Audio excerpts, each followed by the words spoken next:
Dengan pertimbangan kemanusiaan, sekali lagi dengan pertimbangan kemanusiaan bahwa tersangka MM, Ibu MM juga harus mendampingi 3 orang anaknya, maka penyidik Satuan Reskrim Polresta Serang Kota mengakomodir permohonan untuk Ibu MM tidak dilakukan penahanan. Nikita Mirzani batal ditahan. Sebelumnya, Polresta Serang Kota mengeluarkan surat perintah penahanan Nikita Mirzani Jumat 22 Juli 2022 siang.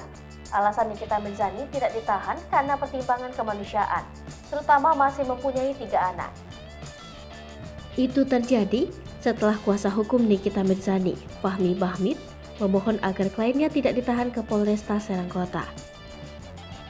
Mengutip salah satu kanal YouTube, Kabid Humas Polda Banten Kombes Pol Sinto Silitonga menjelaskan, Nikita tidak ditahan terkait kasus dugaan pencemaran nama baik terhadap Dito Mahendra. Merespons permohonan tidak ditahan, penyidik mengajukan saran atas gelar perkara. Namun, Nikita Mirzani harus wajib lapor seminggu sekali ke Polresta Serang Kota. Selain itu, kasus itu terus diusut demi kepastian hukum. Polda Banten juga menyita 1 unit ponsel iPhone 12 biru dan akun Instagram Nikita Mirzani. Diberitakan sebelumnya, Nikita Mirzani ditangkap personel Satreskrim Polresta Serang Kota pada Kamis pukul 14.50 waktu Indonesia Barat.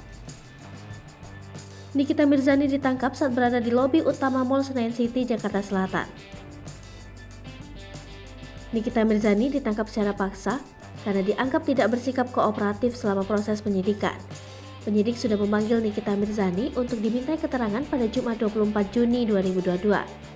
Namun, Nikita Mirzani merespons dengan meminta penjadwalan ulang pada Rabu 6 Juli 2022. Ternyata, Nikita Mirzani tidak hadir memenuhi panggilan penyidik.